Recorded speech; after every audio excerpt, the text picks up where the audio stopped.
This episode of Bullet Heaven was made possible with a copy of the game provided by Limited Run.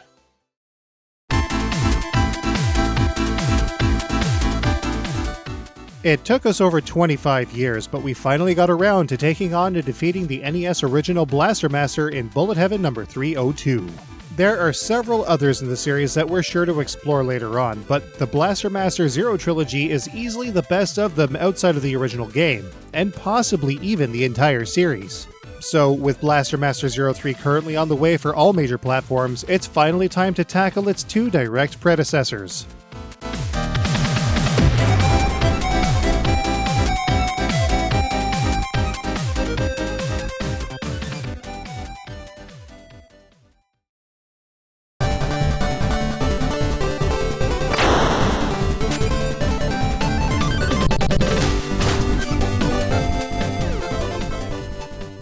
Blaster Master Zero was first released to the Nintendo Switch on March 3, 2017, with subsequent releases to Windows PC in June 2019, PlayStation 4 in June 2020, and most recently Xbox One and Series consoles on July 1, 2021. It was both developed and published by Inti Creates as the second reboot of the Sunsoft original after Blaster Master Overdrive in 2010. As such, it bears resemblance to the original in a lot of ways, while implementing many new features and mechanics as well as quality of life improvements and story exposition. Let's dive in.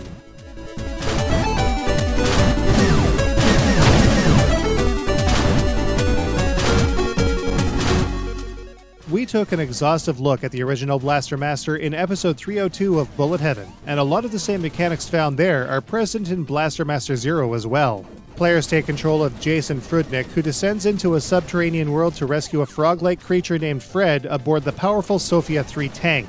Like the original and many of its sequels and spin-offs before it, Blaster Master Zero features two completely different perspectives with distinctly different kinds of action for each. Aboard the Sophia, players will play the game as a side-scrolling action platforming run-and-gunner with heavy Metroidvania DNA.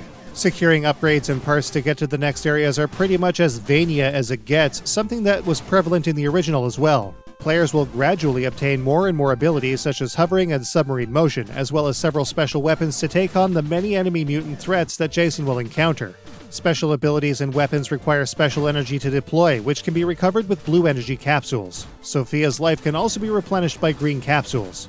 To obtain these parts, Jason will have to leave the Sophia to enter and clear out a number of run and gunning sections with an overhead perspective. Care should be taken though, as fall damage returns with death resulting from too high a drop. Water will break Jason's fall though, which is a very helpful feature. In the overhead areas, players can move in any one of 8 directions, armed with a blaster and a powerful grenade attack. Thanks to the expanded capabilities of modern gamepads compared to the NES controller, a number of additional controls are also available, chief among them being a dedicated strafe button. Friggin' nice.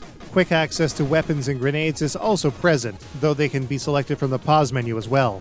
The flow is very similar to the original. Players will be able to recover lost life through pickups indicated by green capsules and upgrade their blaster through red pickups. Both small and large versions of these pickups exist, worth 1 and 4 points respectively, like the gray and flashing variants on NES. Both enemies and destructible stage elements can reveal these items throughout the entire game. But this is where things get interesting. More and more gunpowder not only gives players a series of stronger shots, but also a number of interesting ones, such as a reflective barrier, an electric arc, or even a flamethrower. The ultimate attack is, once again, a powerful wave cannon that can traverse terrain and hits a wide swath, but care should still be taken. Getting hit will deplete Jason's gunpowder with each impact. While it's much easier to recover gun energy in this game compared to the original, it's still very easy to have it all sapped away in no time at all. However, an ability can be obtained that prevents the loss of gunpowder if only one hit is sustained. As a bonus, it will even regenerate after a short period of time, and that's super duper helpful, especially in later stages.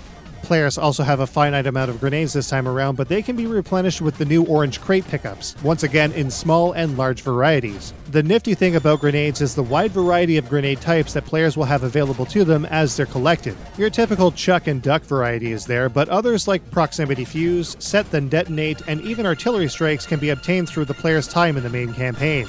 With so many upgrades, add-ons, and weapons in the game, each typically earned through a boss encounter or enemy rush, the sub-areas in Blaster Master Zero are almost all significant in some way or another, rather than being entirely skippable. This is in contrast to the original, in which most of the sub-areas typically served as a deadly trap designed to sap gun strength and lives in a game with only 3 continues, period. Here, they almost all feature some kind of new weapon or upgrade to power up Jason or the Sophia, or a map to help the player navigate. Oh right, that's probably worth mentioning. One of the biggest features we wished was in the original is now fully implemented. A map. By default, players will fill in rooms as they are reached in new areas, but grabbing a map will show players where everything is, tasking them then with only reaching the specified location of any one boss, upgrade, or destination. Explored areas are lit, unexplored ones dim. It definitely beats having to memorize an efficient path through an entire game. So yeah, the map is beyond helpful in seeing where players have been and where they need to go. Once she's found, players can also talk to Eve for various bits of information anytime. Blaster Master Zero is played over the course of 8 areas, just like the original. And while their layouts are very similar, they are more than different enough to provide a vastly different experience compared to Blaster Master NES. Because each sub-area is so important, the playtime is going to be significantly longer as a result, and that's not a bad thing. Blaster Master Zero is a lot of fun to play, and often throws a decent amount of challenge at the player through its myriad bosses and difficult final areas. There are even bosses that players will fight using the Sophia. Thankfully, the overall difficulty is mitigated by way of a high number of strategically placed save points, allowing players to restart quickly if a life is lost in a sub-area or to play later if they need a break. Bosses also have a save point right before them, often with a number of gun, grenade, and health pickups for good measure. With no lives, it's all about how fast the player can clear the game, but being able to continue anytime makes it great for casual play. The controls also work a hell of a lot better than the NES release, especially with regards to wall climbing. With a dedicated button just for crawling over walls and platforms, there is zero risk of getting stuck or falling to your doom when going towards the edge of a platform for that pixel-perfect jump. Friggin' brilliant. Literally wouldn't have it any other way. Given all of this, Blaster Master Zero is the perfect game for players that are curious about what the series is all about, but may be too frightened by the punishing difficulty of the original game. There are even true last boss requirements that open up a 9th area, adding another ending and replay for players that may have missed it. Several game modes like Destroyer Mode and a Boss Rush can also be unlocked through various conditions. There's even a multiplayer mode for players to take the game on together. Nifty! But there's even more. A number of DLC characters including Gunvolt, Shovel Knight, and even Shantae can be used to play the game, each with their own unique twists on the formula. They were free at launch for about 2 weeks before becoming paid, though the physicals for Blaster Master Zero include them all. They're still worth picking up though.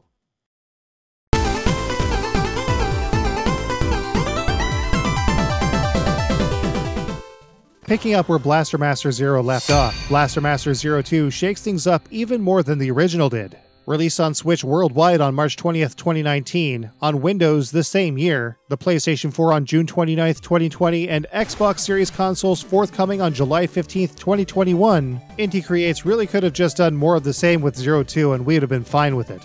This was not the case, and it's great in some respects, but not so much in others. First, the great stuff. The stage design in Blaster Master Zero 2 is friggin' wild. Even in Area 1, players are going to have a lot of fun with the crazy platforming and run and gunning it offers. The setup and progression is also neat, as players will first need to discover all of the areas they'll travel to through charts and maps. Maps are doubly important in this respect, as finding charts to discover more and more planetoids is key to upgrading Jason and the new Sophia Gaia. These upgrades will be critical in making the best progress. Some planetoids are easy breezy, others have some really tricky puzzles and dexterity challenges, but all are diverse enough to keep the player engaged. The Sophia battles are also a ton of fun. Speaking of the Sophia, this game's model, the Gaia, has a number of different features from the Sophia 3 in the first game. For starters, this Sophia is almost completely dependent on special energy, meaning once it has been emptied, its power will be greatly diminished. It can still shoot, but it'll be incredibly weak while the special energy recharges. Collecting blue capsules obviously helps, but the Gaia has a neat feature. Falling from high places and landing on solid ground will recharge its special energy on impact. Video game logic, just roll with it. This adds a bit more tension to the gameplay, which isn't terrible, we'd say, but the Sophia 3 felt better to control as a result. Like Zero 1 and the original, sub-areas are once again a prominent feature, and they play very similarly to the first game. Green capsules for life, red for the gun. Grenade pickups also make a return from Zero 1, but players also have a special ability that attacks enemies and bosses for massive damage when their defenses are open. These abilities can be very helpful and are dependent on the energy displayed in a small green gauge which refills over time.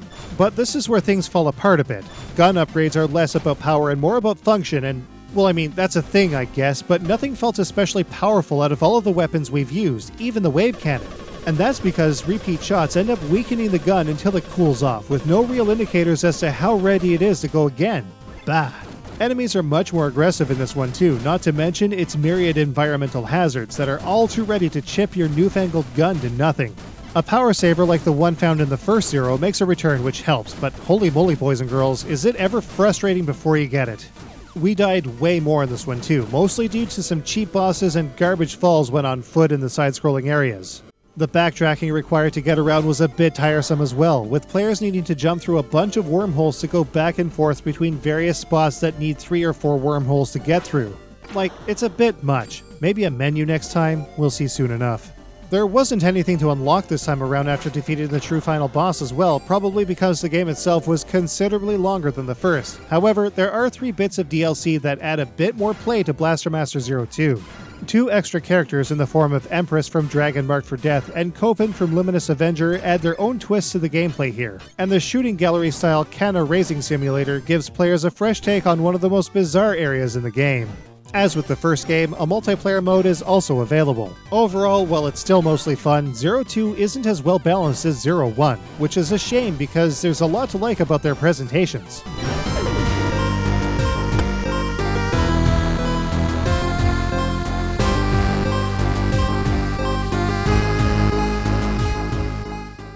Both games feature some pretty stellar design across the board. High-quality detailed pixel art is the order of the day, and even the small player sprites on the overworld have enough detail and animation to give them a hefty dose of personality. It's even better in the overhead sections. It's really hard not to like the visuals here, even if Jason's legs are small and twiddly in the first game. Some of the bosses are pretty neat as well, but if it's bosses you want, the second game has you covered. It may not play as well, but the second area has one of my favorite boss encounters in a long time. This entrance right here, Chef's Kiss, all day long. Of course, Blastermaster is very well known for its amazing music, and Zero delivers. Deliciously deep 8-bit tunes permeate the entire game, while staying fresh the whole way through.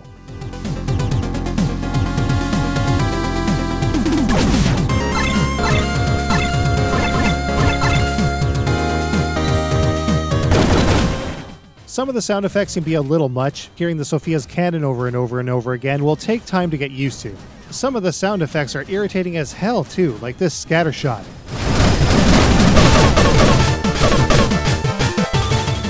Oof, that sound kinda pisses me off. Misophonia, y'all, it's a real thing. Both games' menus are easy to navigate with flashy design and great navigation effects, while the in-game HUD is easy to read and interpret at a glance. The submenu is expanded, allowing players to talk to Eve or Fred, select abilities, check maps, and generally see what all has been found and equipped on both Jason and the Sophia. Finally, there's the story. More than just a boy chasing a frog down a radioactive hole, Jason is a luminary in robotics with a keen interest in the planet's recovery after a crippling ice age. Fred is more than just a frog. He's a potentially new species, making his escape more pressing. Other new faces in the form of Eve, who was first seen in the Worlds of Power novelization of the original game and implemented into Blasting Again on PlayStation, make their rebooted appearance here, and many new characters are encountered throughout Zero 2. We also spotted some neat references to other Sunsoft games, like this Iki title screen. And that brings us to Zero 3. It will be a direct continuation of 2, and I gotta say I'm really looking forward to seeing what's gonna go down. So with all of that said, let's see how Blastermaster Zero 1 and 2 stack up.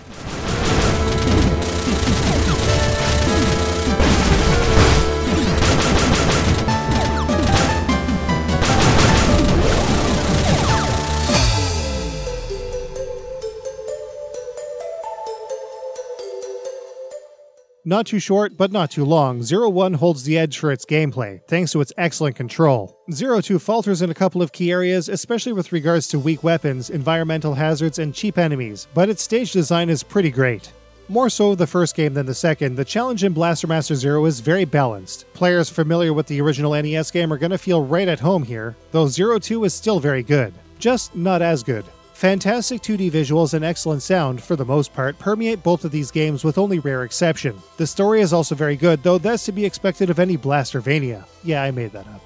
All of the quality of life improvements found in Blastermaster Zero make it superior in every way to the NES game, though when the chips are down I still love the original to bits. A lot of skill actually transferred over from the original to Zero, though the flow is vastly different. Zero 2, not so much, though its stage design is bonkers and I really like that aspect, probably more than anything else in the second game. Each of these titles offers players a relatively lengthy, engaging campaign and all kinds of DLC extras to spice up the gameplay for about $16 to $18 all in, depending on the game. Physical editions include all of these DLC bits, adding value. Blaster Master Zero was every bit as good as I had hoped, and while its sequel didn't quite carry its legacy, there's still potential for a better, more polished conclusion in Blaster Master Zero 3. We'll definitely be checking back when that happens. Blaster Master Zero is highly recommended, while Blaster Master Zero 2 is worth playing. Be sure to check out and pre-order the new physical editions of Blaster Master Zero 3 using the links below. You better believe we're looking forward to Blaster Master Zero 3 now, but beyond that, what are we going to check out next? Who knows? Until then, we've got another neat prototype episode in the works, so we'll see you all in the next episode.